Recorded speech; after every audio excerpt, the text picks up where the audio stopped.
Thank you. Hello, and welcome to the 77th episode of the Not Your Mama's Gamer podcast, a podcast where we talk about games and gaming from a feminist perspective. My name is Samantha Blackman, and I'm an associate professor here at Purdue University in wonderful West Lafayette, Indiana, where I talk about, read about, dream about, amongst other things, video games. I see you lip syncing me, Alex Lane. Nothing of the sort. So I'm joined tonight by the usual kind of bountiful bevy of I can think of a B word that wasn't offensive to save my life. Talked yourself into a hole, Sam. Smart people who are going to chat with us tonight. And so I'll let them do quick intros of themselves. And we'll start with our guest tonight, Deirdre Kiai, right? Yeah. You say I got that right? Yes. All right. Have at it, please. Hello. I am probably best known as the creator of the stop-motion musical extravaganza, Dominique Pamplemousse, and It's All Over Once the Fat Lady Sings. So I make games. I'm currently a grad student at UC Santa Cruz, and Yay! All right, and we'll go with the second newest person in the room. Equally new person, Wendy. Hello, Wendy. Hi. I am Wendy Sierra. I am an assistant professor in English and digital cultures and technologies at St. John Fisher College in Rochester, New York. I study game design and critical making.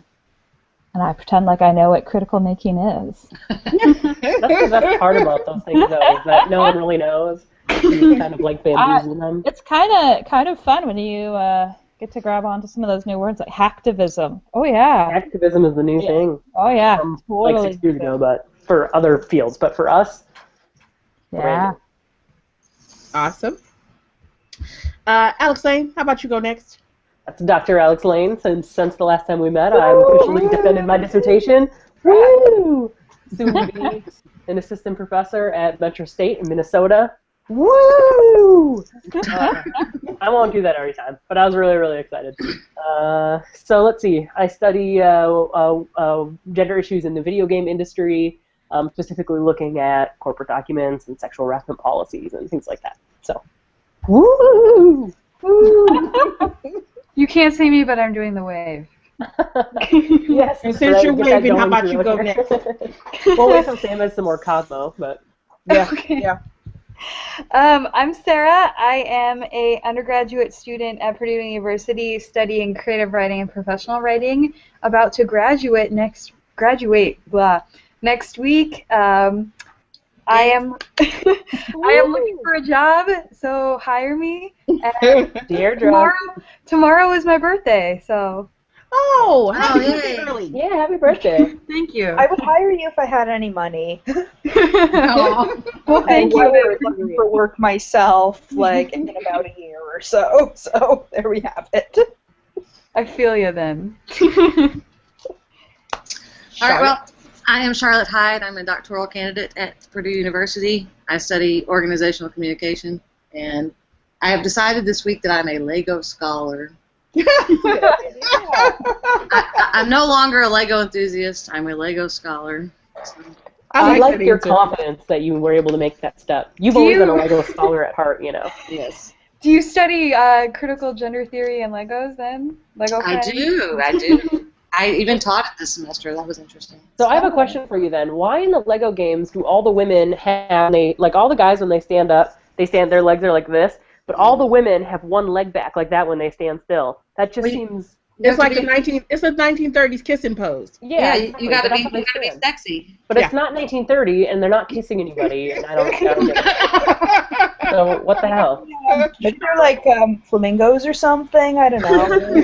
They're always working on their balance, so they're like more ninja-esque or something. I don't know. Yeah. I don't know. My Lego female Lego astronaut wears makeup, and I don't know why anybody would wear makeup in space. So I don't know the answer to your question. That angers me. Yeah. Well, I look forward to reading your dissertation then.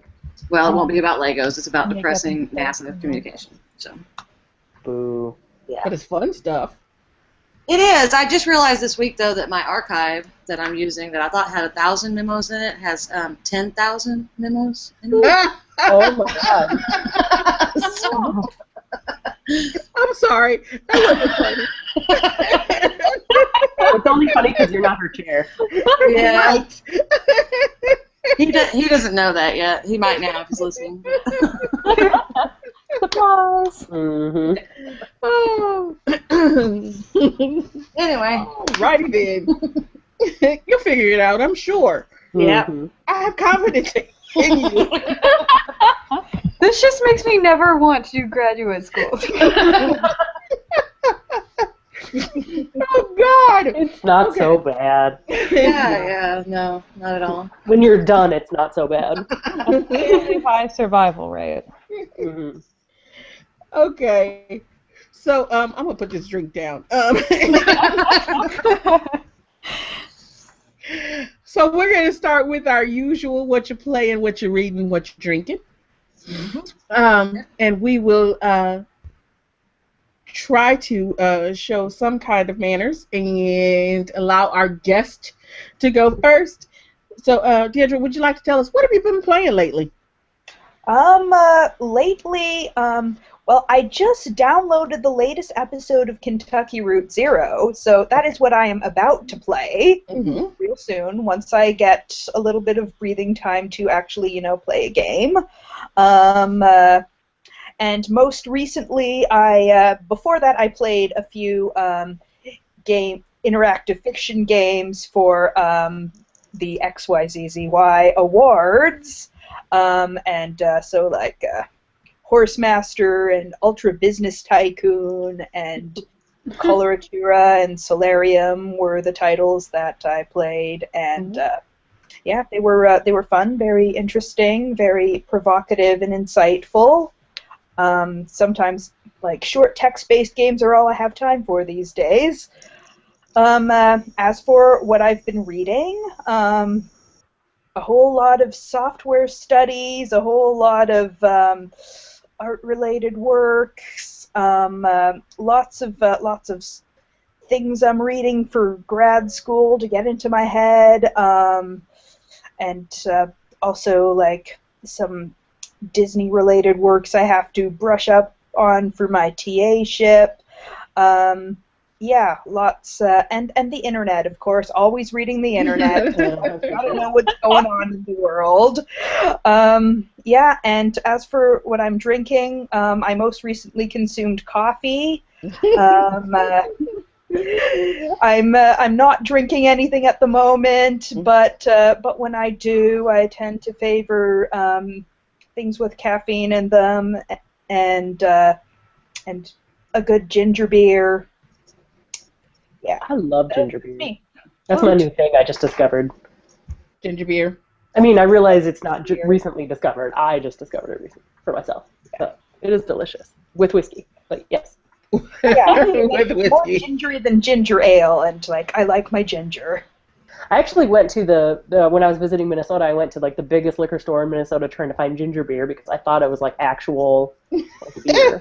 Yes. That I sounds didn't like find you, Alex. It's like, course it's got to have alcohol in it if everybody likes it. If I like it. Well, Alex, since you're talking, what you playing? Besides Dominique Pamplemousse, let's see here. I forgot, so let me get my list. Oh, you know what I just finished today and yesterday? Since I passed my dissertation, for those of you who don't know, I haven't left the house, so I've been playing plenty of things. So I finally bought, because it was on like 70% off Steam sale last weekend, I think, The Legend of Dead Kale and Teeth of Naros, and that's expansion packs for Kingdoms of Amalur. I always say it wrong. Amular. Amalur, whatever. So anyway, when that game came out, like I loved it. Remember, it came out at the same time as what was that game that you liked, Sam? Came out at the same time as Skyrim. As Skyrim, right? So, which I didn't dig Skyrim as much as some people in this chat. Didn't I thought it came out after Skyrim. No, they came out right about the same time, I think. Yeah, Skyrim was fall. I thought Kingdoms was spring.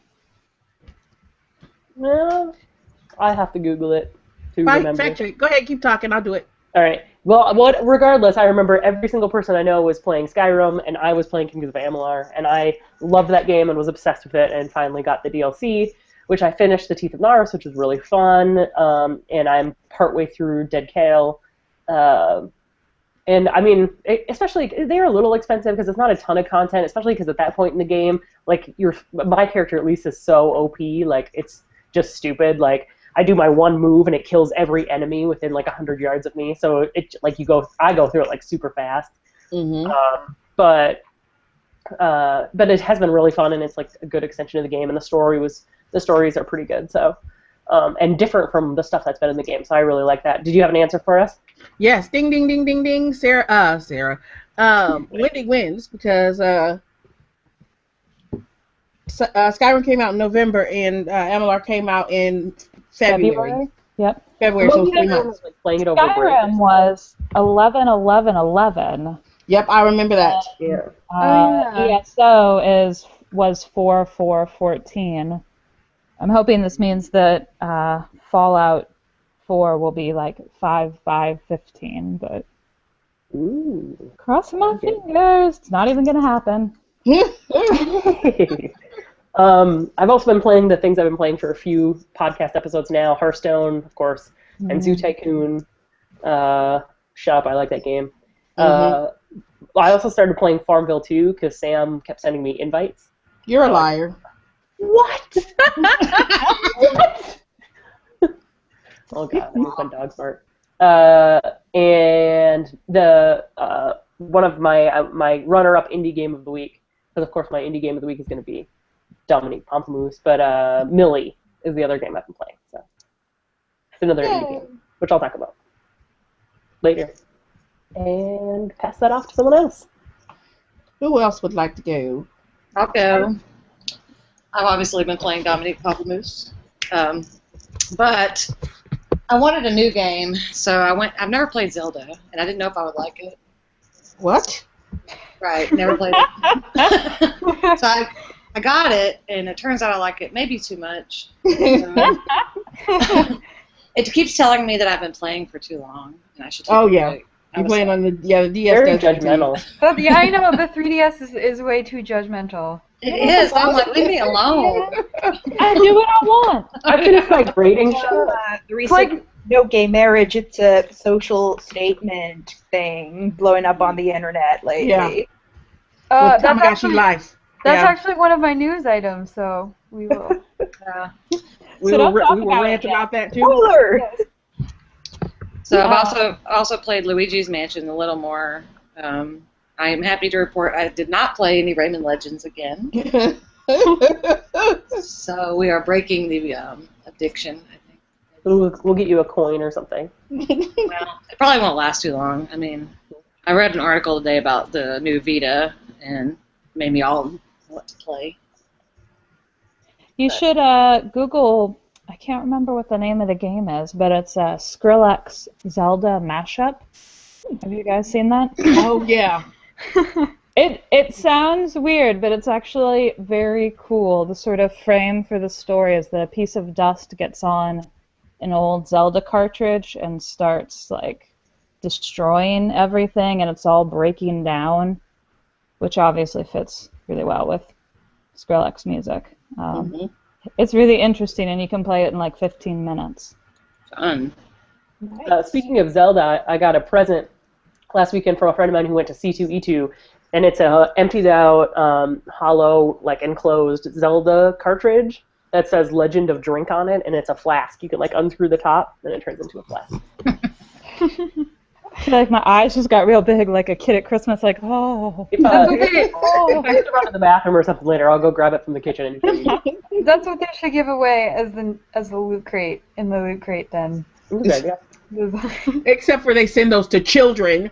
You can put milk in it. They or can juicy keep juice other or things whatever. in it, yeah. God damn. No one says it has to be used for alcohol. Inappropriate. All right, fine. Wendy, what you playing?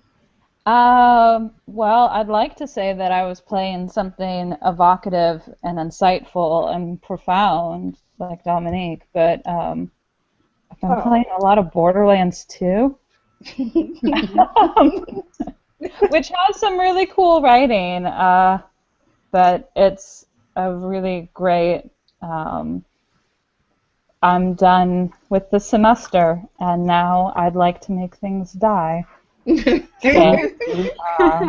I like you a lot, Wendy. Yes, I'm on a quarter system. I'm not done till June. Oh. Cheers to Deirdre then, because. I just heard my husband was telling me that they're calling the Borderlands style games. I've been calling them like shooter RPGs. Mhm. That's kind of how they feel to me, but he said that I guess the term that's floating around now is loot shooter, which sounds like a terrible name. Yeah, it does. Not a fan at all. But so I've been playing that. That sounds very. I don't know. It sounds very sexual on top of everything else. Like a porn game, let's be honest. For sure. I was trying to be nice. That's the first thing everyone thought. Come on. We have company, Alex. I try to be nice when we have company. Porn. It doesn't change the fact that that's what it sounds like. Sorry. I'm sorry, company. I don't know. You can make things sound like porn.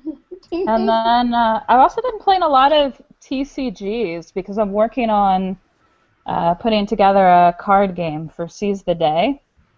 So I went back and pulled out the Magic. Actually, it's funny you mentioned Hearthstone because I was playing the WoW TCG, which I Are don't know you if playing anybody. Hearthstone?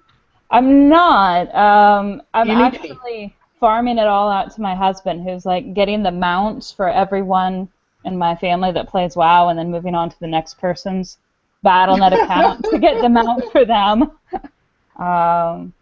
Yeah. Yeah, so that's what I've been doing. And I'm drinking a Petite Noir, which is from a winery only 5 miles from my house. Nice. That's dangerous. That's all I'll say That about sounds it. dangerous. That's, dangerous. Awesome. Well, I guess it's my turn. Did everybody else go? No, I haven't gone. Saturday. Where you go? What Okay. you playing? I have been playing, let's see, I was playing Child of Light, which is amazing, by the way, so definitely recommend. Bravely Default I started. I haven't gotten that far in yet. Ugh. Oh yeah, that's right.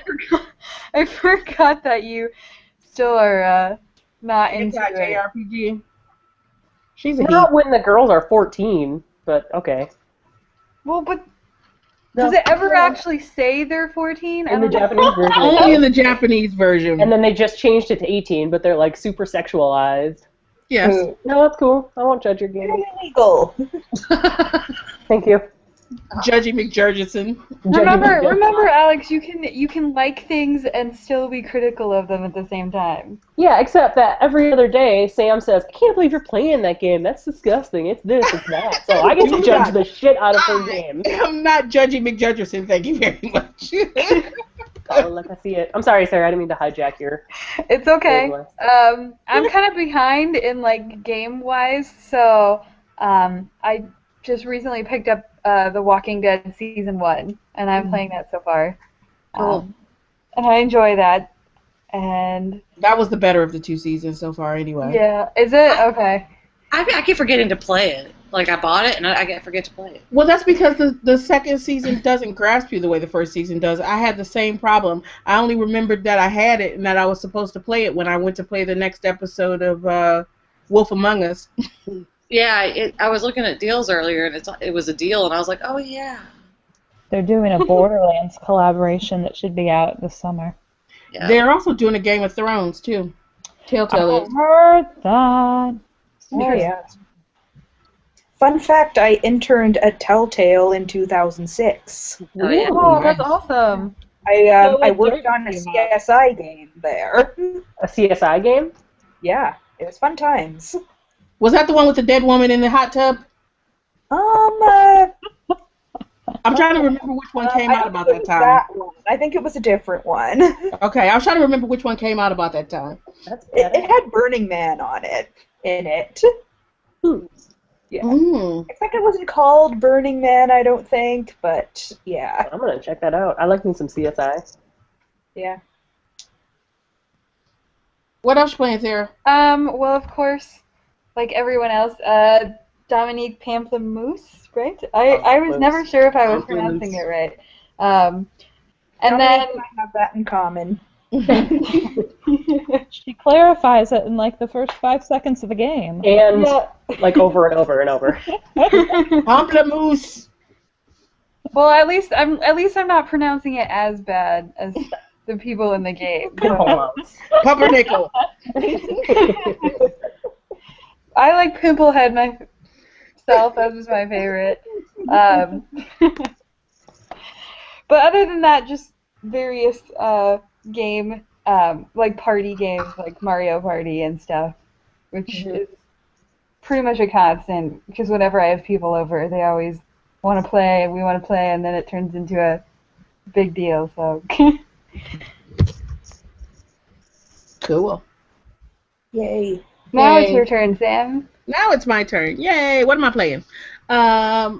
Okay, so I'm still playing Disney Magical World, right? Which is still, I say, a kids RPG trainer. Is it actually worth the money? Because that was what I saw it in GameStop. I was like, that's kind of cute, but then, like, well, it doesn't really seem like there's that much to do. So I was like, Well, there's lots to do. It's got RPG, you got fetch quests, you got escort quests, you got all the same kinds of quests. You get to kill things, but they're ghosts, so you don't get to kill people. okay. You say that like it's a downside, but That's you know, just a deal breaker right there. You I get to want kill to things, people. but they're already dead. it doesn't even count, right? You Can't re-kill them. can't re-kill them. No. But it's kind of interesting. You will like it because you like Animal Crossing so much. You will like Disney Magical World. If you like Disney characters, I was interested to play it, one, to see how they kind of, play at the Disney storylines, as well as my series need to build and destroy. So what are the escort mission, like taking somebody to a certain ride in Disney World or something? No. It doesn't happen in Disney World. It kind of happens on Disney's Main Street, and these portals open into different worlds. Like, one will open into Alice's Tea Party. One will open into a Aladdin kind of quest where you'll actually go into Agbar. One will open into 100-acre woods area where you do farming and things like that. So there are different kinds of activities that you do in each space that opens. So, like I said, it's pretty interesting. I bought it originally because I thought it would be good for P to play, but because they say basic reading skills are necessary. Yeah. But way more than basic reading skills are necessary. What they're calling basic is not basic. I guess they mean basic for an adult. But since P's only 5, there's no way. This is something that she and I can play lap co-op, but she can play it on her own because there's not enough voice acting in it to accommodate for kind of all of the text. Okay. So. But we play at lap co-op, and she likes it. And she likes to kill things, too, so, I'm training her well. I That's important. So I'm playing that still. And like everyone else, Dominique Pamplemousse, we're going to talk about that. Which, made me happy for a number of different reasons. Farmville 2. so apparently I could just annoy Alex Lane. And I didn't invite you, so obviously the game is inviting you over and over again. I never said I was annoyed. Yeah, I was just saying I started playing it because invites about stuff from you kept popping up. Well, I was certainly not annoyed. I think I've gotten invites for you for certain things. I don't think it's Farmville, but it's for something I can't remember what, but I know that's I've what seen it is. These games are I inviting send people. out invites like all the time without your knowledge. And this one I think I set up so people don't see it. But well, I didn't even click it. It asked you to send invites, and I completely unclicked it, and the only ones that I sent invites to were people who were actually playing. But I wasn't sending invites to them. I was just sending them. Yeah, but my list of people who were actually playing weren't actually playing. Like there's people on there who were those aren't actually playing. I unclicked all those. I actually only clicked. Well, you can go. There's the list of people who are already playing Farmville 2, and they're not. Right here on my Facebook feed, it says, Alex Lane invited you to play Farmville 2 yesterday at 10:21 in the morning. Yeah, I did. I think I might have sent it to Charlotte, too.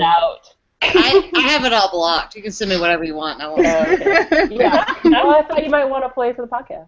I don't want to play Farmville. Also, Sarah, it has your name on there as someone who is playing Farmville, by the way. Oh, well, I'm not. So I sent the invite. It lies. Uh-huh. So Farmville 2, because in case people don't know this about Alex Lane, so she's playing Farmville 2. By next week, she's going to have created all of these intricate theory crafting spreadsheets about how she most efficiently, and you can't lie, Alex Lane, and say you don't do this. I like to maximize my profits. Okay, so you do like a spreadsheet, like what it costs to make a tomato, and then what it costs to make tomato sauce, and then for like each thing, like how much it costs to sell it. So you can do, because like a lot of times it seems like making the apple pie is going to get you the most money because it gets you 300 coins.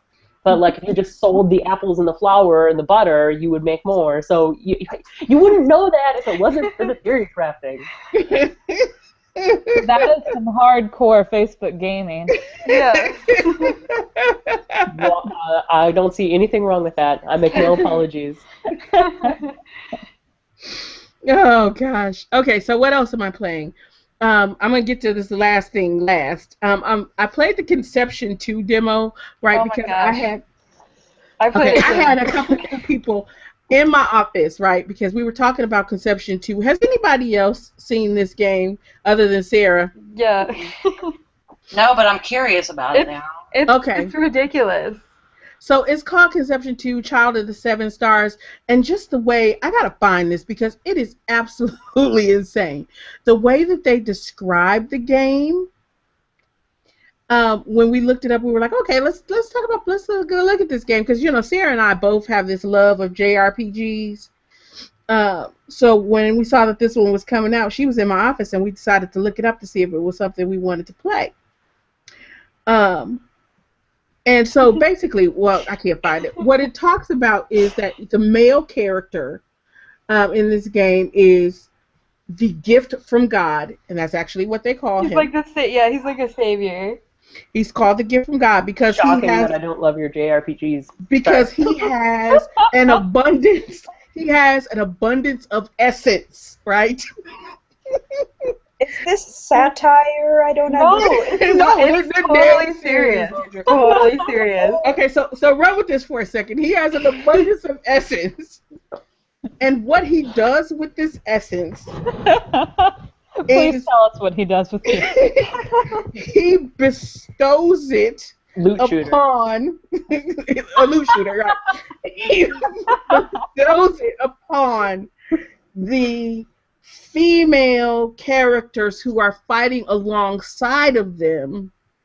Yes, so they put the essence on them, and they produce. Are you making this up? No, it's totally serious. It's totally serious. Wikipedia. Do you want me to read the summary? Did you? Oh God, please.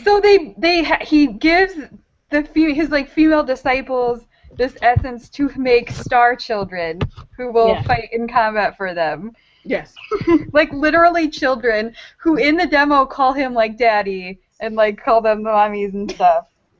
Wow. Holy Oh, That's gross. they're created via a process called class mating, Classmating, yes. which involves Oh yeah, I remember. him and the female student touching each other and then forming a star child via a special Matryoshka doll. Mhm. Also, they're naked when that happens, but they're Right. it's like it's all in like they're like Sailor Moon transformation, so they're like all their bodies all one color, but they are naked. I'm having Viva Pinata flashbacks. Look, you and your pinata sex nightmares have to go away, Alex. I will never get over that. Okay, that That was a scared little me. traumatizing. I'm gonna. Yeah, Thank you. it was. You know, I swear we're gonna lock you and Alex Special Lane in a time. room together. The thing about conception No. too is that like it's not even fun. I played the demo and it just wasn't even fun. Like the Combat combat sucks. was not fun Yeah. at all, and like even like they give you an Spreading option. your essence even, wasn't fun. They give you an option in the combat to like literally have it do all of the work for you. Like it just there's a setting where they will just fight and you don't have to do anything at all. And it's just like so what's the point? Like It's so that you can classmate, Sarah. Damn it, haven't you figured that out yet? You gotta bestow your essence. You're playing this Your wrong. I'm female gonna get disciples. this game. I'll show you It guys. looks like Game Informer gave it a 6 out of 10. That's like Shocking. that translates into a real world 0, right? You know what though? Honestly, like this sounds like every JRPG you've ever tried to describe to me. So It does not. It is not. So cruel. Sorry. All right. Okay, we're gonna move on. See, because you guys are being horrible tonight. I'm gonna blame it on the heat and the alcohol. And so the other game that I've been playing that I was really waiting for because I was, you know, it had a female protagonist who was strong, who was going out to adventure. I was really hoping to share this game with my kid who likes warrior princesses and wants to go around because she says every princess needs both a wand and a sword as she goes around and tries to kill everything in the house. Bewildering. That's adorable. I bet this has a happy ending. Please continue. You shut up, Alex Lane. You already know how this is. So I downloaded the game, and I had downloaded it at home, didn't get a chance to play it, went to campus, and was in the lab with these jerks, and was playing the game. So we started to play the game. 30 seconds in, the kid fucking dies. Yeah, she does. What is it with dead kids? No. It's called the Child of Light. What do you? Okay, but I mean, I'm not done, but I have a feeling the whole thing is she's coming back. Okay, but you know how I am about dead kid games, Sarah. I wanted to throw the fucking controller through the TV. I was so pissed off. She I was was like, super really? pissed. I even brought sushi lunch, and you were still pissed. I was like, dead kid games. What is it with dead kid games? It's like every game just purposely this year has purposely tried in the last years tried to traumatize me. Charlotte totally set me up with Last of Us and didn't tell me. She's like, "Oh, this is ready." I mean, you were just like an hour ago bitching about spoilers, and now you want to blame me for not telling you about The Last of Us. And then there was Rain, where all the kids died of the plague and were running from death monsters. And, I mean, what is it with dead kids? Dead kids are like the new loot shooter, I guess. I don't know. Well, you could think of her not as dead, but as sleeping. She's dead. It says dead. You can just lie to yourself and pretend She's you're dead, playing not Viva Pinata. sleeping. I didn't even really understand like how she died. Was it like she like froze? Was it like the fire went? I thought it was like her fire went out, and I don't know. That's like Well, she's she a got child really of light. cold, apparently. The fire, the fire went out below her, so she froze to death. Yeah. Wow. Yeah, dead kids. So But I'm it's a really great pissed at game, Ubisoft though. now. It's a great game though. Like. So you can have a female protagonist as long as she's dead. A strong female protagonist as long as she's dead. She can be a female protagonist if she's like hypersexualized and things like that. Well, she's just a kid though. Yeah. Yeah. So are the? I'll be. Never mind. Never mind. We'll go on. She's cute. She But gains. that doesn't all the stop people you if Bravely you're Default playing Bravely arcades. Default. If you're, is that right? I knew you were going to say it, Alex. I said it for you. You got it. All right. So anyway, that's all I'm going to say about Child of Light right now because we're running way over. Yeah, we're way over. And so that's what we've been playing. Can we skip reading? I'm guessing no one's reading anything. 10,000 emails from Deirdre. 10,000 memos. And Deirdre already told us what she's reading. And we're going to skip reading this week. Sorry, Wendy. We're going to do this on the first week you're here. But we ran way over talking about playing. And this is the good part. We'll make it easy. What you drinking? Wendy, what are you drinking? Oh, you told us what you're drinking. I already What are you answered. drinking? But she didn't tell us what we were on broadcast, I don't think. Oh, did she not? Yes, she did. I think she did. Okay. Yes, you did. I take it back. Alex, what you drinking? I'm drinking red wine out of an actual bottle today, so I'm very fancy. A Not bottle? Out of a bottle. And It's new for me. It's a big bottle, but a are you bottle drinking it nonetheless. straight from the bottle, or does it go through the cup first? No, I got the glass here. Okay. Usually you it's said, straight from you the said box, from but- a bottle, so I was like, you're drinking it Oh, straight no, from I meant like it That's was only class in it imported to me in a bottle instead of a box, which is new. okay. Yeah. All right. Charlotte, what you drinking? Wine and White sparkling Pittsburgh. water. Yeah. Wine and sparkling water. Red wine or white wine, darling? White Zinfandel.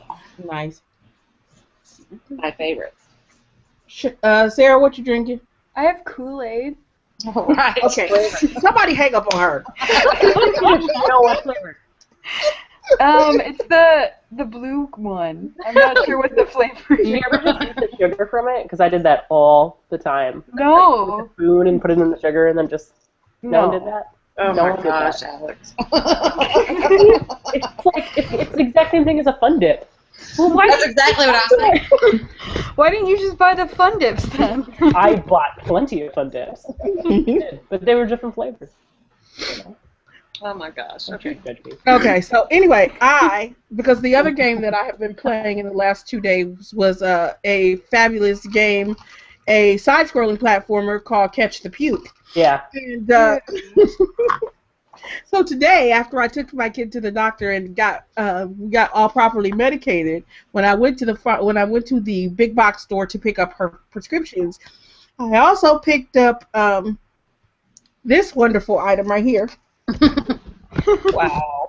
It's classy. In case you can't see this, it's classy. It's in a bag. Yes. It's the Malibu cocktail. It's like a super-sized Capri Sun of a Caribbean Cosmo. So it's coconut rum, lime, orange, and cranberry juices in a big-ass bag.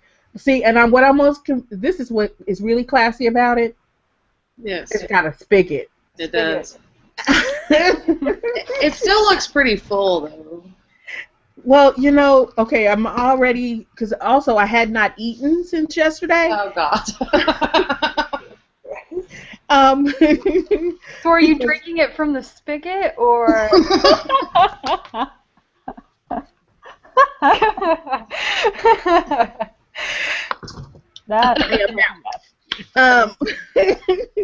See, that's a whole nother level of classy. No, see, they talked about me so bad, I gave up on the red solo cups and got the clear ones. Clear ones, yes. So it wasn't as cold as I would like, so I needed ice, so I did this. And so I'm drinking slowly because the only thing that I ate was also the blue corn chips and cheese sauce that was in the aisle over from the pharmacy. I was like, I need to eat something because I haven't eaten anything, and so that's been my diet for the last 2 days as I played the fabulous side-scrolling game of Catch the Puke. But luckily, my child is now puke-free and sleeping. Yay! Yay! Yeah, so let's hope she stays that way. Parenthood is grand, I'm telling you. I'm so glad I have like the most awesome kid in the universe. She's awesome. She is awesome, isn't she? Yeah. All We right. have the same mentality, I feel like. That's what scares me. Yeah. All right. So I think we covered everybody what they're drinking, including Sarah's blue Kool-Aid. So, Sarah, you want to run through the news pretty Yes, quickly? I will try and go quick. Pokemon, they're doing a remake for Ruby and Sapphire that they announced today for Pokemon. So Pokemon Omega Ruby and Alpha Sapphire, which I don't know how they came up with those names, but whatever, Pokemon does its own thing. But those were announced for November, which is funny because I was just talking to another person like last week about how he really wanted a remake of Ruby and Sapphire, and then they just go and announce it this week. So I hope he's happy then. They heard his request. Yeah, apparently. I know that a lot of you play Don't Starve, and so it was announced that there will be a multiplayer Don't Starve called Don't Starve Together coming this summer. For this. So you can play together. I'm gonna hoard the crap out of food better than other people. It's really amazing. And not read the quest text. There's no quest text in that game. You survive by the heart, okay?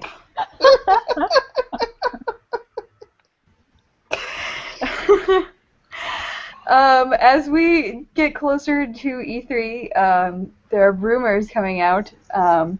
Recently, there was a rumor that Sony's E3 lineup has been leaked, which includes an Uncharted game for next summer, God of War 4, a new Wipeout,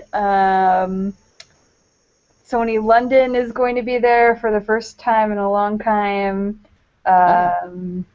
There's Sony Japan Studios is debuting 2, maybe 3 titles.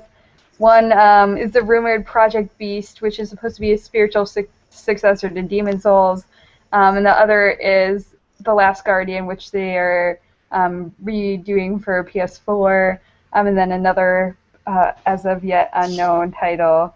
A lot of interesting things along those lines. And I always get really excited by rumors about E3, so I stalk them now. And finally, my last news item, which I am going to have discussed in my post for tomorrow, so be on the lookout for that, is that in Nintendo's new game, Tomodachi Life, Nintendo has declined to include same-sex relationships and marriages. They said, quote, I guess it's Nintendo America's PR. They said, quote, Nintendo never intended to make any form of social commentary with the launch of Tomodachi Life. The relationship options in the game represent a playful alternate world rather than a real-life situation. We hope that all of our fans will see that Tomodachi Life was intended to be a whimsical and quirky game, and that we were absolutely not trying to provide social commentary. So apparently same-sex relationships are not American life. I don't know, quirky enough. Quirky, fun, alternate. Yeah. I don't know, the heteropatriarchy is pretty quirky. I have to. And very fun for everybody. And so is binary, for that matter. Oh my god. That is the worst defense of anything I have ever heard. What? I know. Yeah. It doesn't. That fucking sucks, man. Yeah, they do. I'm so pissed about that. See, now I'm not buying their fucking game. And you know how I get, okay? See, this is, okay. Do we know how your get is in, you buy every game that comes out ever? No, I do not. There are certain things, Missy, fuck you. There are certain things that get my goat and I don't run with, which is why you give me shit, right? Mm-hmm. So there are certain things that I refuse, and then there are things that, yes, I buy, and then I, refuse to play because they offend me so much. But yeah, this one, yeah, I'm not gonna even buy their game. That's just stupid. Me neither. I'm pissed about that. That's I'm absolutely pissed. They may not miss my $40 or $50, but you know what? I'll know I didn't give it to them. Yep. That's and what not I'm that you saying. agree with every social commentary the games that you play do make. I mean, we all played the recent Tomb Raider. Well, maybe not we all, but many of us did. So Yeah. you don't necessarily have to agree with everything, but it's pretty stupid, right? And it's we're not trying to make any kind of, we're not trying to kind of engage in any social commentary, but you're engaging in the fucking social commentary by even saying I decline to engage in it.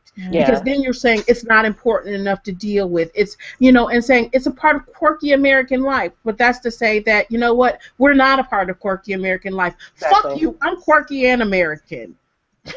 It's just weird. Like, it's just, I guess, like, they want an alternate world rather than a real life simulation, and so you can't, because like gay marriage is like too real. It's true, yes. It's so fucking weird. So I'm out with you, Sam. Solidarity. All right. So that's our news. Oh, am I up next? I'm sorry. Yeah, Missy, you are. I like that I get Missy tonight. You have never called me that in the 5 years that we have known each other. I must be particularly sassy. Yeah, I didn't think that was said in like a good way though. No. No. Anyway, it's doctor, so. Dr. Missy. Dr. Missy. I feel like you're just trying to clean up what you normally call me for our guests tonight. So when I'm being sassy. And I bought you sushi this week, okay? I still love you. Well, thank you. Oh, yay, heart. Okay, so Indie Game of the Week, of course, is Dominique Pamplemousse. But we're going to talk so much about that game within the next few minutes, I promise, that I decided to do a runner-up, Indie Game of the Week, which is a pretty obscure one called Millie. Has anybody played it or heard of it? Mm-mm. Oh, good. Okay, so who here had a Nokia at some point in their lives? Like one of the first versions? Me. What was the best thing about the Nokia? The worm game. So the worm game, right? The worm game was amazing. Was that the right answer? That was the exact answer I was looking for. So the best thing, and we didn't practice that, I promise. So the best thing about the old Nokia phone was like the snake game where you like go around and eat the apple, and each time you eat the apple, you get longer. Mm-hmm. Well, basically, Millie is they call it a platformer puzzle, but it's basically like 2014's version of Snake, is what it is, and it has like really adorable graphics. In fact, the graphics are reminiscent of Tiny Bang Story. Remember? Yes. The graphics are very reminiscent of that to me. And when they did the first like cutscenes, I was like, oh my god! But it's basically but it's that plus Pac-Man. If it's shaping up to sound awesome, it should. Because it's like that plus Pac-Man. So you're the centipede, or millipede rather, Millie. And your dream is to become an astronaut. Okay, which I haven't played the whole thing, so I don't know how that fits in yet. It says aviator. Nice. Oh yeah, that's what I meant. Pilot. Yeah. Sorry. So she's got the little pilot helmet, I imagine. She's got the pilot helmet, you're right. Yeah. So you go around the board and you eat these little pellets and collect sneakers, and each time you eat so many pellets, you get longer. So as the game progresses on, I've done a handful of levels. As the game progresses on, you'll find that there's like only one possible way. You know, like in Snake, you just went until you died. But like to complete the level, there's like really only one possible way that you can snake yourself through in order to like pass it. So you play the same level, 6 to 10 times. Like the first time you play it, you're like, this is stupid. This is going to be so easy. But it gets very difficult, and there's lots of obstacles and the right paths to take. And it's super cute and super fun. It's by Forever Games. So I think right now it's like $4 or something stupid like that. So I would say if you liked Snake, if you like that type of sort of puzzle game that you can just play like one level and like zone out and play it, and without having to like put 10 hours into gameplay, then this is definitely a good game for you. It's it's very addicting. It's super simplistic, and the story is non-existent. Like this, like they never tell you why you're collecting sneakers or eating pellets. It makes no sense. But there like wasn't a big story behind like Pac-Man or Snake either. Like millipedes got to eat their pellets. I don't know. That's how they work, and they wear sneakers. It's super cute. The aviation thing is it's random, but like that's cute. It's super cute, and like the only thing they do with it is within the first few minutes of the game they have like a couple adorable cutscenes. They haven't done anything, and as far as I've played, they haven't done anything else with it. But But it's very, very enjoyable. So. What's the platform? It was. I got it through Steam. It's Mac. Mac. I think it might be Mac. No, it's Mac or PC. They say that it's available on iOS and phones and stuff too, I think. It would From what I'm actually looking be a at. much better iOS game, I think. So Ooh, I might check it out on iOS. you should. I think it says it's only 99 cents for that, so. There you go. But there were other iterations of the game before the Steam one that came out, so that you could be buying an old one. So if it's not freaking adorable, it could be an old one. So. She's like, if it's not super adorable, it's not my fault. You bought the wrong one. Yeah, you better wrong. Well, it's just It would be good on cents. iOS though. I don't know. It's not even my type of game particularly, but it was fun. Cool. Awesome. All right. And now since Deidre's been sitting here for like the last hour going, what the fuck am I doing here? All these women just rant. We usually don't rant that long. It's the end of the semester and we've all been drinking. Except for Sarah who's drinking Kool-Aid. And High-end chemicals, maybe. yeah. So this week we've come together to talk with Deidre Kiai about her awesome game. Their awesome Dominique game. Pamplemousse. Their awesome game, Sam. Yeah. Sorry, I'm correcting your pronoun usage. Please do. Oh, We sorry. practiced it ahead of time Got too, me. Sam. And I did. I practiced it, and I tried to drill it into their head, and I screwed up. I'm gonna blame it on the alcohol and my stupidity. So Charlotte, go ahead and tell us a bit about Deidre. They is a writer, programmer, musician, and visual artist who creates video game-like artifacts about gender identity, social awkwardness, and miscellaneous silliness. They are currently completing an MFA in digital arts and new media at UC Santa Cruz. That's awesome. Yes, it is. Very impressive. Yes. So we had kind of put together a list of questions that we wanted to ask you about the game, and so Charlotte brought this game to our attention, Deidre, and said, okay, so we have to play this game, because occasionally we all play a game together and talk about it, and if we can, we get the designer on to talk to us about the game. So she said, this is one we have to play. And I looked at it, and I looked at like the demo, the video on Steam, and I was like, okay, that is so quirky and funny that I was like totally and completely on board with it. Nice. Because I think I am still the oldest one on the podcast, and Barely. I'm a huge point and click adventure game fan. So when I saw that it was point and click, I was like, okay, I am all over this. It's like, that's all you have to tell me. I'm into this. I want to do this. And I had a couple questions. One of the questions that I had is kind of beyond the obvious answer in terms of point and click, and maybe that's just the answer.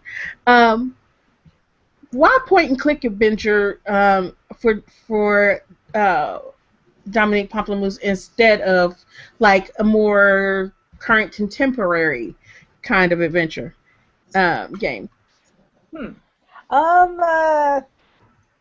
Well, point and click is simple and accessible. You just pretty much point and click. Mm-hmm.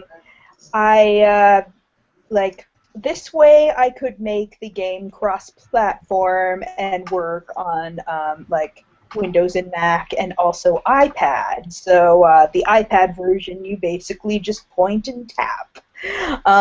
So it required like a lot less redesigning of controls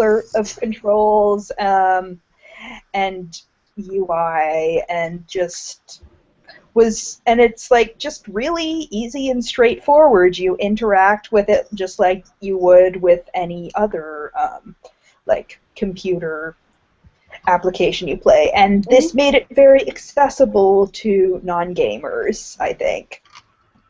Well, and maybe I can tie off of that and ask you a question. It seems to me that point and click has had a kind of a resurgence recently. That a whole lot of indie games that are point and click are coming out. I don't know if you've noticed that as well, or if you have any thoughts on that, Deidre. Well, I definitely noticed. Like, I've been making point and click games for like over 10 years now, and I was making them at a time when they were kind of out of fashion, and like direct control and keyboards and joysticks were the thing. And then like to see point and click coming back, especially with like mobile and tablet devices being so big, and I mean even before that, casual gaming too. It was just kind of nice, like, oh, hey, cool, the rest of the industry has caught up to me. That's fantastic. Yeah, I think that you're right. There has been this resurgence. I mean, we've seen it with Double Fine. We've seen it with, well, basically with like the Telltale games on the iOS devices, right? Is that, you know, they've been more accessible to folks because of the fact that they're more point and tap or drag and tap, and that really makes me happy because, like I said, I'm old school LucasArts point and click adventure game like addict. Grim Fandango is still like my favorite game of all time. And I wish it had a point and click interface, though. That would have been a good game. Oh my gosh, I'm waiting for Telltale to redo it. Yeah. Double Fine has one that just came out today, right? Which one? Double Fine had a game. I can't remember what Their new Hack and Slash came out. Yeah. Yeah, Hack and Slash. Yeah. Anyway, that's off track. Yep. Also point and click. Also point and click. Well, I can jump in with one of my questions because I had a question about genre, kind of, as well. If that's okay with everybody. Yeah, go ahead. Sure. All right. Not that you ever wait for permission. Well, like, furthermore, no one's ever been silent after I said something, so I'm like, oh god, what have I done? Okay, so I was reading through the reviews of Dominique Pamplemousse, and it seemed like every single person who reviewed it called it a different type of game. Like, we're talking about it as a point-and-click adventure now. I read claymation noir, stop-motion musical detective adventure. Basically, what it came down to for me is it seems like you kind of made a new genre.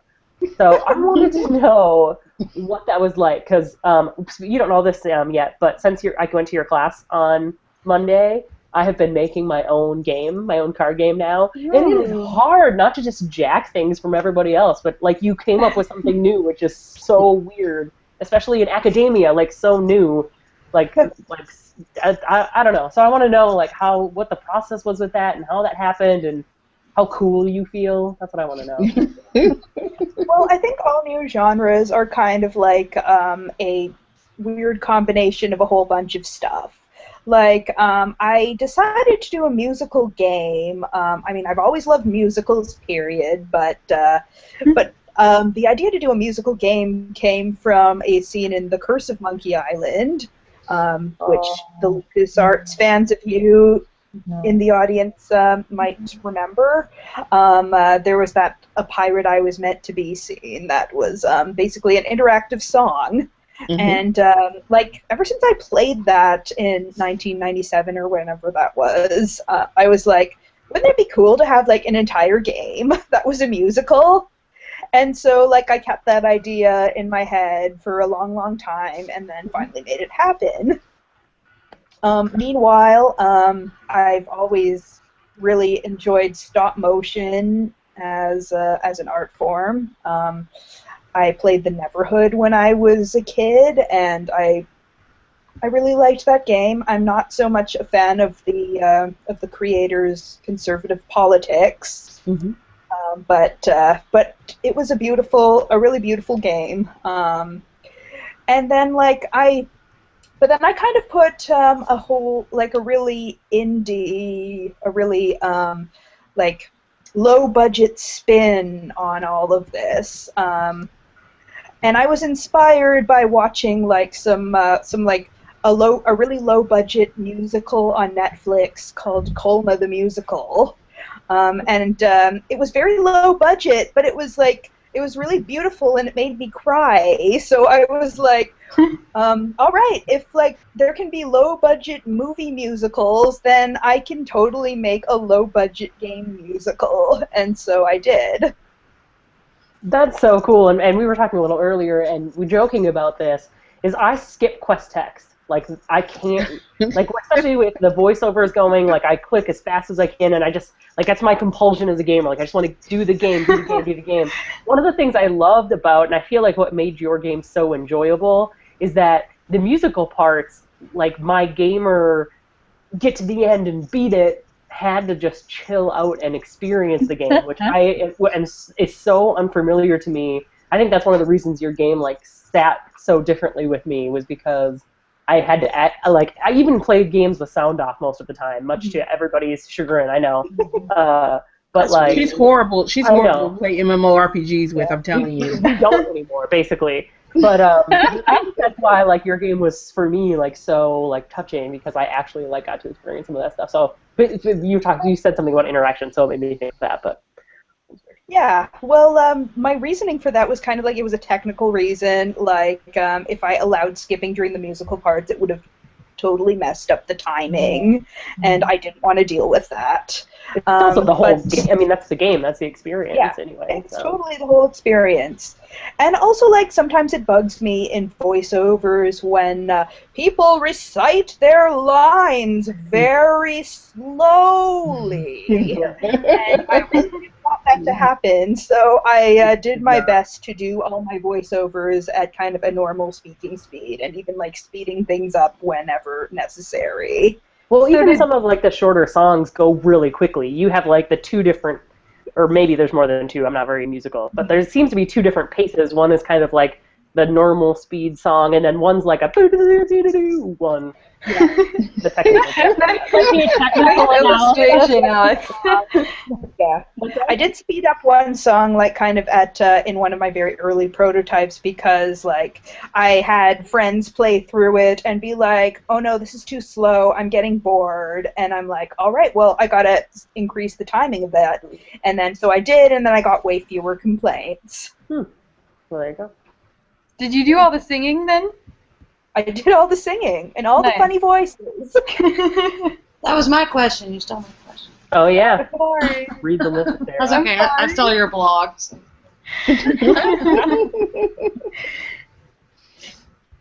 Sam, maybe your question next? I don't know.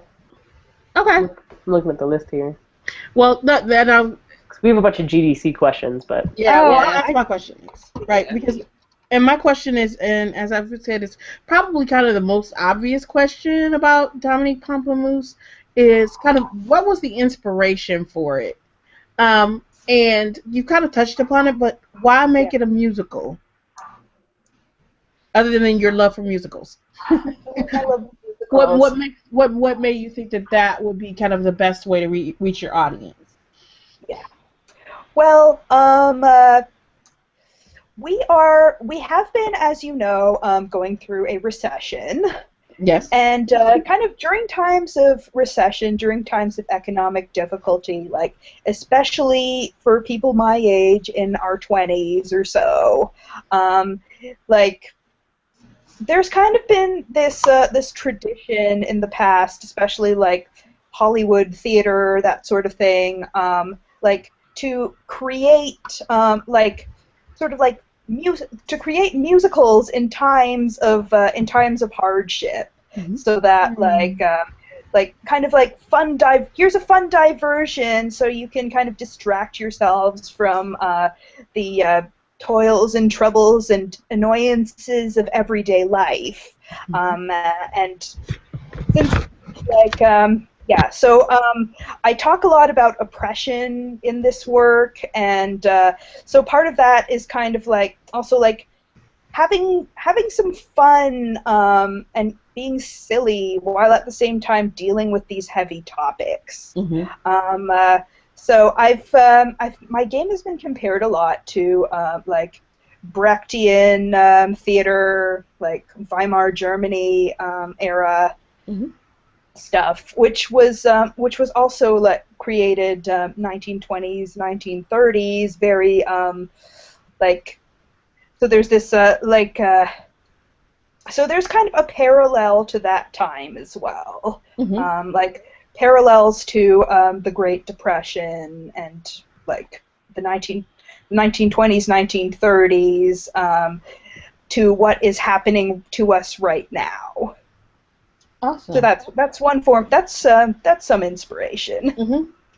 We were actually talking about who had picked what ending in the chat, and I had said that I had picked the job ending just to kind of, I was just trying to see what, where it would go. But then I understood, like, when she was like, oh, well, at least I have, a salary and, like, benefits. It was like, like, it was, like, very realistic. I felt, like, very relatable to, like, well, you kind of have to do what you have to do in certain instances.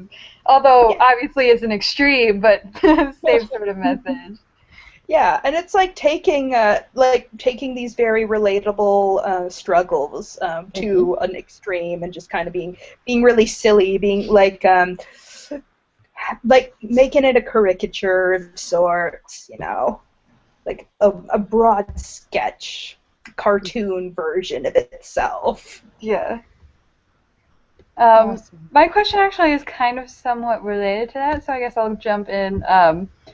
So I really enjoyed how you included NPC, basically every NPC character, trying to gender Dominique in certain ways, specifically how they interpreted the character physically.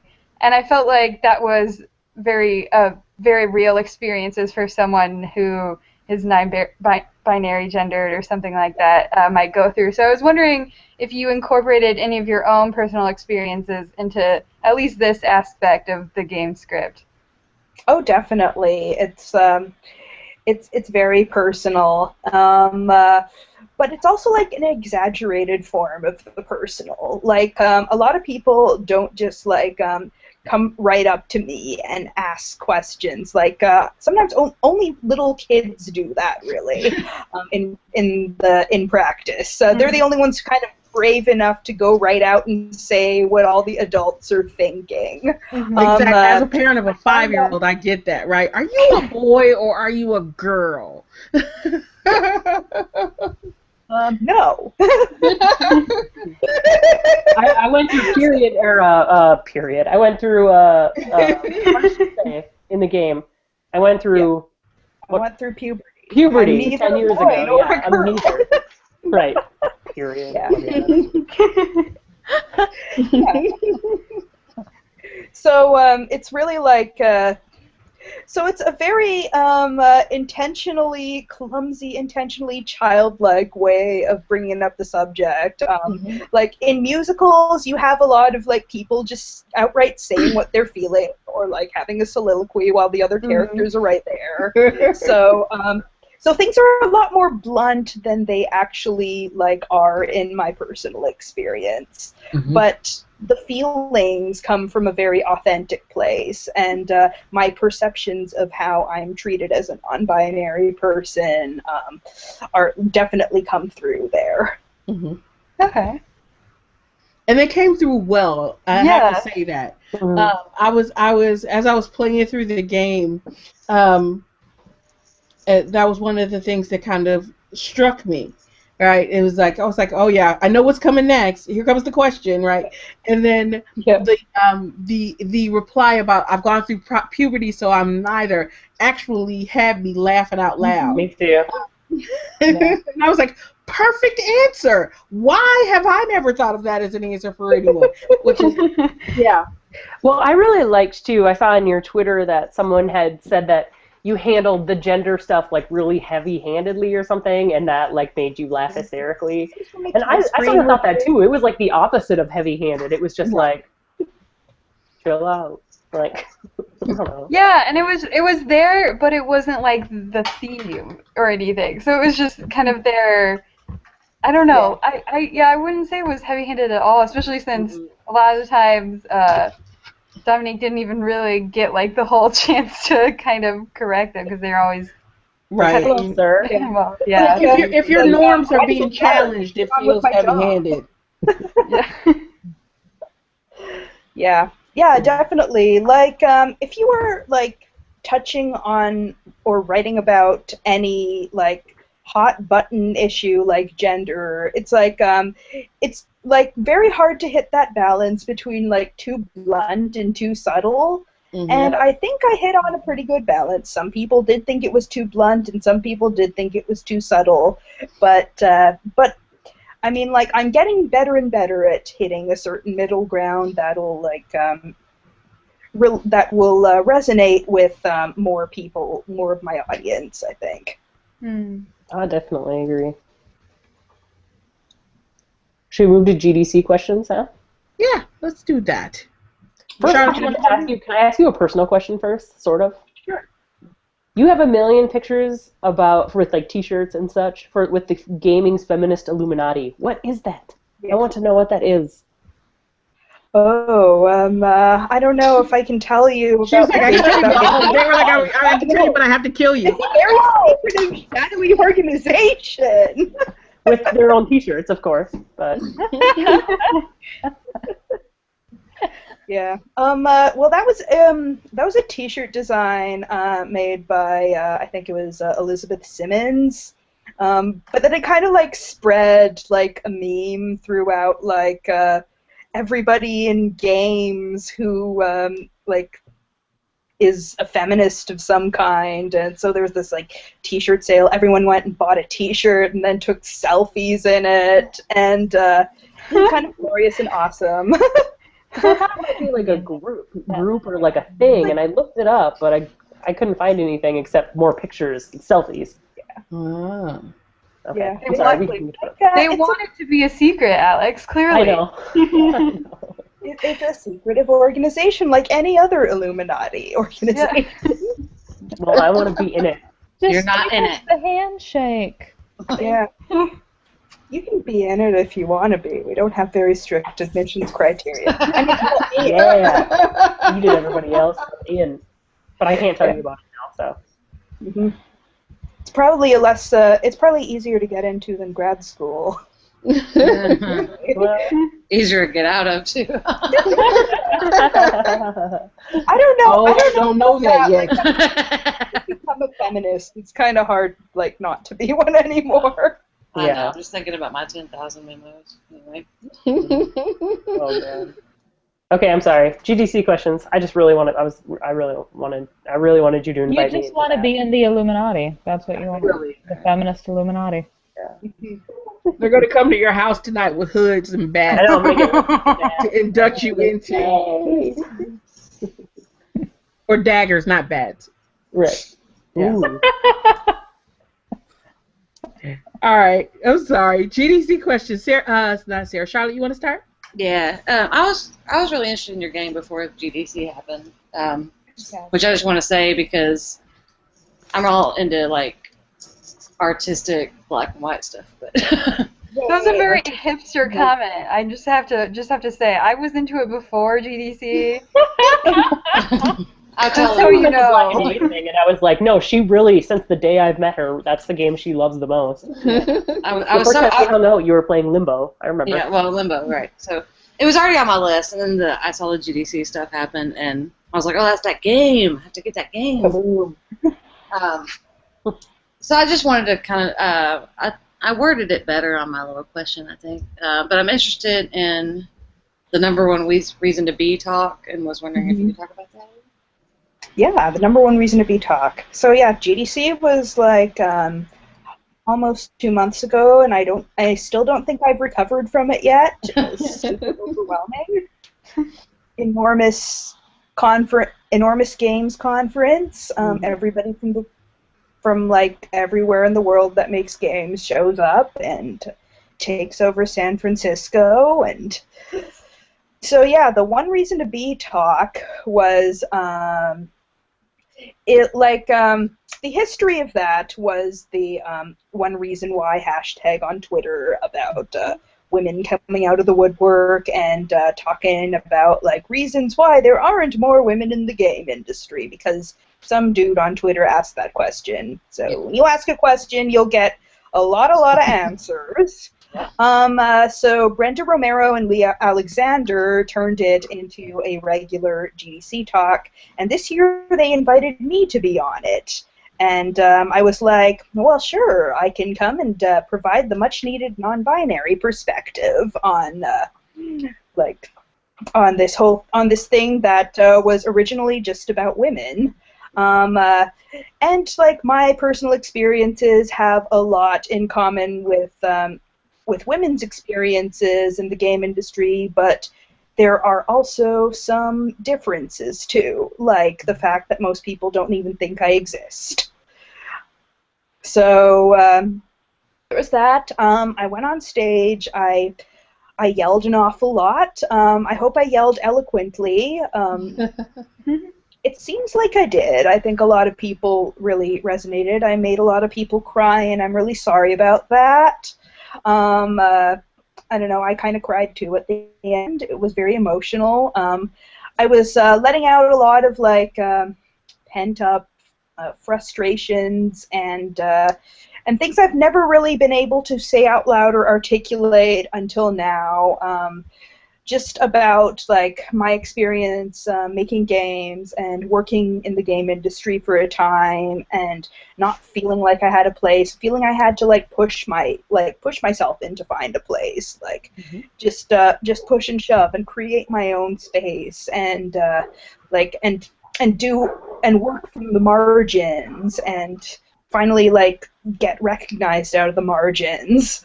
One funny thing is that sometimes people think that Dominique Pamplemousse is my first game. It's not. I've made like over like 11 or 12 games on my own before this, and like even have worked like professionally in the industry on a whole bunch of games too.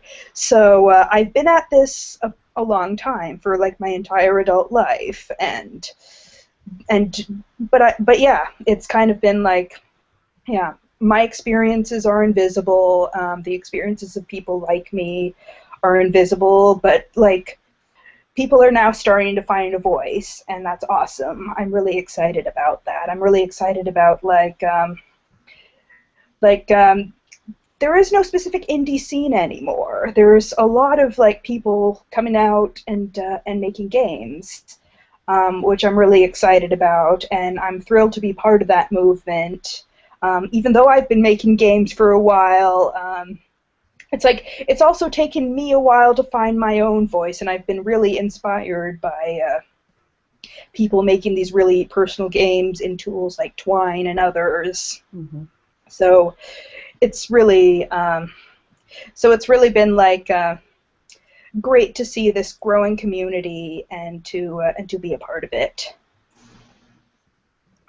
On the topic of your GDC talk, what was it that made people? You said that you're on your speaker comments that you made a lot of people uncomfortable or some people uncomfortable. What was it? Just talking about these invisible experiences that made them so uncomfortable? Well, it was the yelling mostly.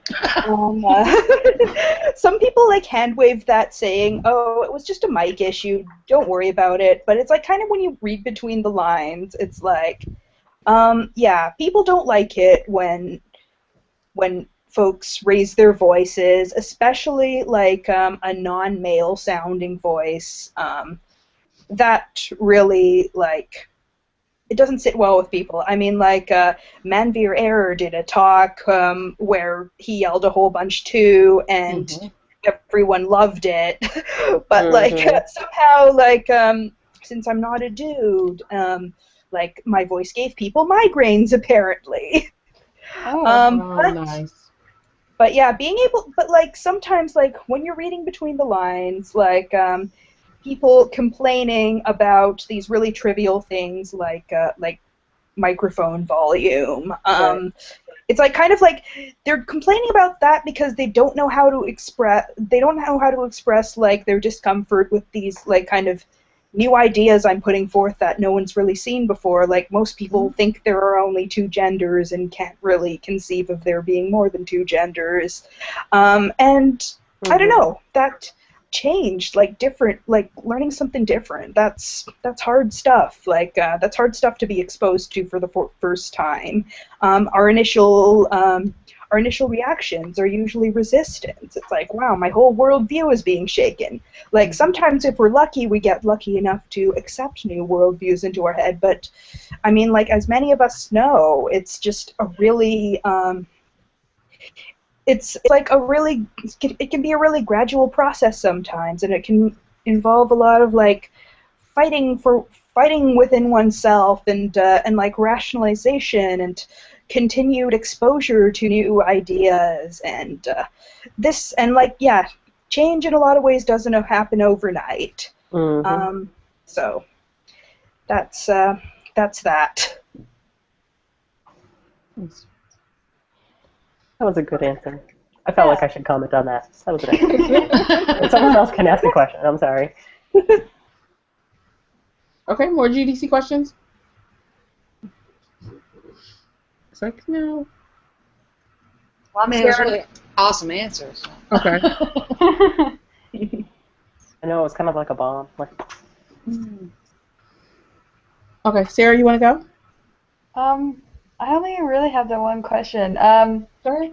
I was talking. I had an opportunity to do a mock interview with a woman who is a localization editor and writer for Nintendo, and I had asked her the question. Basically, she's looking over my portfolio stuff. That whether or not she thinks that, because I'm very obviously very open about being a feminist and having that critique of gaming, and I asked her, well, do you think that that's being seen as like a positive thing for companies, or is it potentially like a turnoff to companies? And of course, if it is a turnoff to a company, the question, do you really want to work for that company? But since you spent some time working in the industry, I was wondering how you would answer that question, or what do you think of that question? Oh, I'm pretty sure I've made myself completely unemployable to a whole bunch of companies by being open about what I think, and being open about the fact that I won't stand up for bullshit. A lot of it's really, yeah, like my personal experiences in like some segments of like the game industry and the corporate world is that yeah, people get uncomfortable when you keep telling them that they're wrong about stuff, especially like they're a lot younger and a lot less experienced. That reminds me of the interview we did with Sherry Griner-Ray, where she talked about how she stopped getting invited to meetings and eventually switched companies because every single time they brought up these, kind of played out ideas, she'd be like, what about the female gamer? What about the female gamer? What about the female gamer? And eventually they just stopped inviting her to meetings because they were sick of hearing it. Yeah. The good news is that there are people out there on our side. There are people who are open and willing, and like you kind of just have to find them. You have to join the Illuminati and stuff, and the Illuminati will take care of you. But really, like, for me so far, like, I mean, I haven't gotten rich yet or anything like that. I don't have any kind of stable employment. I went back to grad school. I'm not sure I'd be in grad school if, like, I were a cis straight white male and everything, like, kind of went my way. I'd probably, like, be a senior game designer somewhere or something. But that's not, I guess that's not how it is. My career's had a lot of twists and turns, and I mean, like, that's also to do with like just the general economic situation there. Like, I don't think there's any such thing as stable employment for anybody like in their 20s and 30s anymore. It's just yeah, so it's really like just about like jumping around and like finding your allies and finding people you can trust and networking and going to where like the good people are. Well, Well, I'm glad that your life twisted and turned to give us Dominique Pamplemousse. Me too. Yeah, I mean, like I'm all about like creating under limitations, and I've become very good at that because I've had a lot of limitations. I have to say.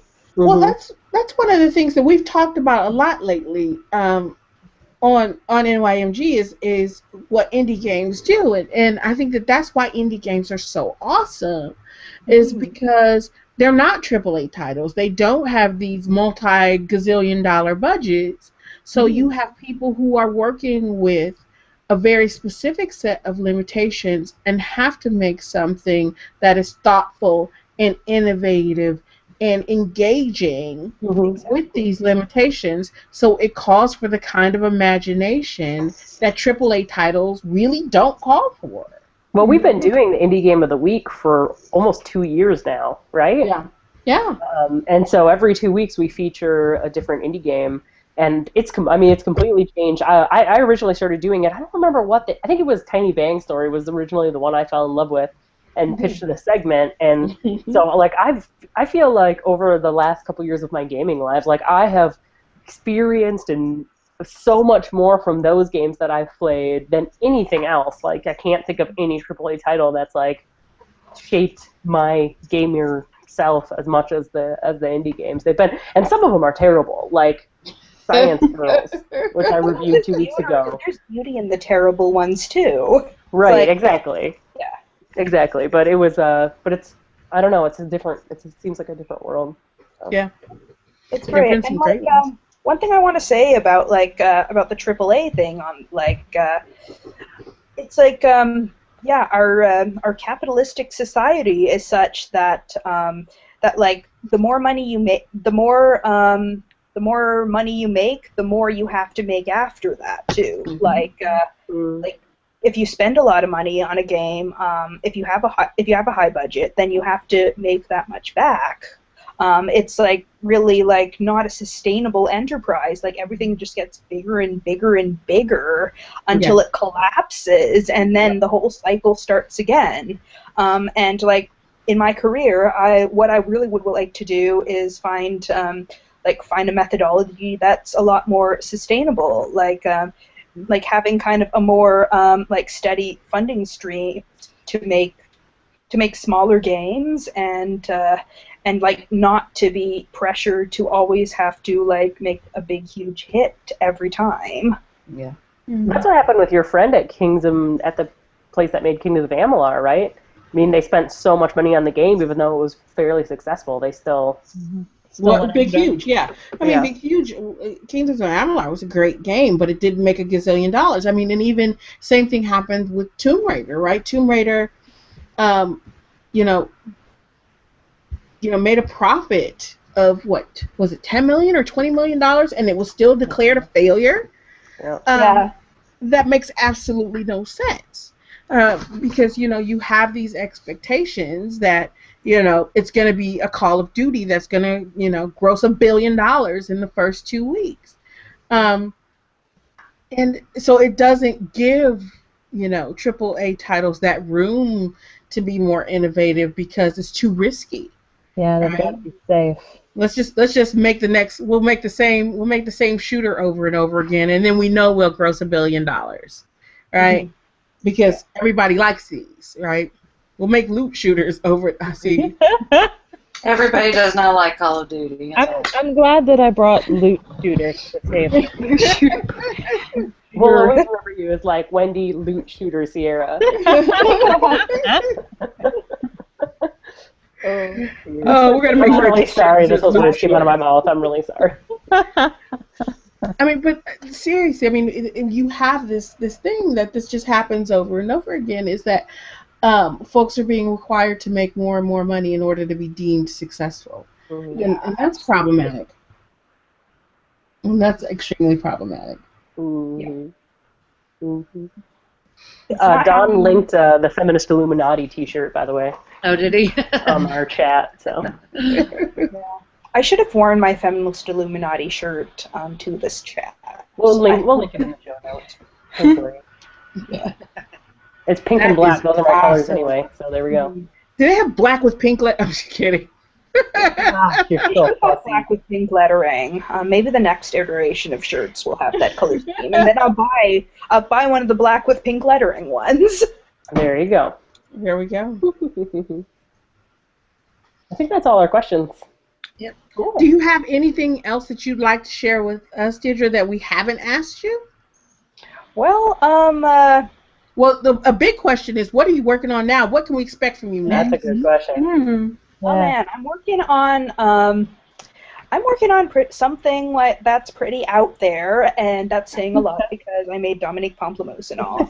But right now, what I'm working on is an interactive theater performance that's computer assisted about social awkwardness and internet acquaintances and geek culture and gender identity and stuff. So that's been really exciting. It's I want my that. thesis, and I've been steadily working on that, and we'll be continuing to work on that for the next year or so. And yeah, once it's done, I hope to maybe tour with it and take it places. Well, we'd love to have you back here. I'd love to. Yeah, I'd love to come back here, and I'd love to have more folks be able to be a part of this theater production I'm doing. Did I mention it's all audience participation? Oh gosh, Interesting. that actually sounds awesome. And it's super duper queer. The actors who play the characters are constantly shifting, so it's really like it's going to be awesome. I'm really excited about it. It sounds like a lot of fun. Okay, so I cut you off and I asked you a question, and then I immediately asked another question. Is there anything else that you want to share with us that we might have not asked you? You might not ask me. Dominique Pamplemousse is actually on sale at the Humble Store right now. Oh wow! So if you want to buy it and haven't already, then now is as good a time as any. That's a great time to buy it. Very much worth it. It is very much worth it. And see that you kind of scooped me. I didn't know that, but I'm gonna You have the Humble sale on our notes. I did. I put that there. Oh, yeah, I didn't Charlotte. check. I didn't have the Humble sale in our notes because I didn't know about the Humble sale. I was gonna say that we're gonna run a contest this week, and we're going to give away a copy of Dominique Pamplemousse. Nice. Yeah, She's a winner. free is even better than cheap. Right. What's free even better than cheap? For sure. Well, I promised to buy it full price. Yay, thank you. I think I That bought was full my price. intention because I didn't know it was on sale. I promised to buy it full price, and and we're gonna give away a copy of Dominique Pamplemousse. So keep your eye out tomorrow when the podcast goes up. There'll be a link to the contest to win a copy of Dominique Pamplemousse. Because I know that I've talked to a lot of people online who have been excited about the podcast because they were excited about the game. So I think it'll be fun. Yep. Fantastic. Woohoo. Awesome. Well, that was great. Thanks. And let's run through the our last part so we can wrap up for the night and let Deirdre go about their life, and we can all get back to drinking because that's the important thing in life. I'm kidding. I'm kidding. I'm a horrible individual. Well, I do want to talk a little bit about the Humble Store sale, though. Spring Yes, sale. please do tell us about our deals for broadcast gamers this week. Well, there's a lot of good deals on the spring sale. I'm super excited about Outlast because, as some of you know, Yes. this is the only game that's ever scared me. Oh, I'm like giving you a virtual high five right now. I saw that. Super sale. So- Like 66% off. It is on Steam. It's also on the I better Humble go buy weekly that. sale. It's $6.79. Totally worth it. But so is Final Fantasy VII, which is like my favorite JRPG of all time. Ugh. Yeah. You know what, Alex, Alex Lane? we don't need your sassy comments. Missy. The DLC just dropped for Outlast, right? That's why it's on sale. Oh, did it? Yeah, they have a DLC that, not unlike the upcoming Borderlands stuff, does a prequel sequel. Neat. So there's a little bit from before the story of the game, and then it says, I haven't played it yet because it just came out yesterday, and see 12 hours of meetings today, Right. that it also sort of concludes the story. Nice. Nice. I played Outlast in the middle of the night at Hevelon, which is our building, I remember. and Alex scared the crap out of me because she walked up on me. I'm sorry I didn't know that you were sitting in a random room by yourself in the dark. How dare I? Trying to bring you some damn pizza. And Hevelon is very it's very Haunted. appropriate for a horror scene. It was terrifying. The fact that for years we had that homeless man living Yes. in the building. And I kept thinking that. I was like, somebody's going to walk up on me, and then there was Alex. And then here's scary Alex Lane with some pizza and a Mountain Dew. Ah! We should make our own game about hauntings in Hevelon or something. Yeah. Oh, so you know what the hell we're talking about, Deirdre, and that we're not absolutely crazy. Every year for the Extra Life Marathon, we take over the lounge and conference room in our building, and we all game for 24 hours. So we get a little bit crazy about 12 hours in. Completely crazy. They wouldn't turn off the lights, and you have to play horror in the dark. Oh, yeah, you do. So she went to a different room all by herself in an abandoned part of the building. It wasn't like eggs. It was a mistake. But anyway, the game is awesome. It's only $6. Cool. So get it. Yay. Get it. All right. Awesome. Excuse me. All right. So that brings us to the end of our 77th episode. Good Lord, it's been 77 episodes. When did that happen? Of the Not Your Mama's Gamer podcast. And we want to thank you, Deirdre, for coming on and talking to us about your awesome game. It's been a blast. We hope that we haven't been too horribly offensive or absolutely crazy. And I promise you, if you listen to other shows, we are not always like this. Don't lie Yes, to we their are. face. Come on. But we didn't. We had a voicemail. We'll get to it next time, I promise. We had a voicemail from Ben from Argentina who wanted to ask us questions, but we'll get to Ben's voicemail next time. I apologize, Ben, for not getting to your voicemail this week. Oops. I'm losing my earpiece. All right, so if you want to get in contact with us, and we will actually get to your email or voicemail, I promise, you can send us email at nymgamer@gmail.com. You can send us voicemail via the SpeakPipe app on either our webpage, where we have our daily pithy blog post, nymgamer.com, or at the top of our Facebook page. If you just look for Not Your Mama's Gamer, you can like us there and get daily updates to what's going on at Not Your Mama's Gamer, as well as kind of hints or heads up when we're doing crazy things like doing game playthroughs in the middle of the afternoon or the middle of the night, depending on what's going on in our own lives. You can also send us regular email at nymgamer.com. And if Facebook or email or voicemail or even the regular interwebs is not your thing, you can always visit our Tumblr at nymgamer.tumblr.com. And also, very important thing, you can always follow us on Twitter and get the same wonderful updates as well as some other interesting retweets at NYMGamer. I think I've covered all the ways you can get us. I can give you Alex Lane's address if you want to go to her house. She won't live there for long. For exactly 2 more weeks. Yeah. 2 more weeks. And you got to bring a bottle of wine when you come. Bottle of wine and a machete. That's okay. A box. You need a box. Yes. Thank you.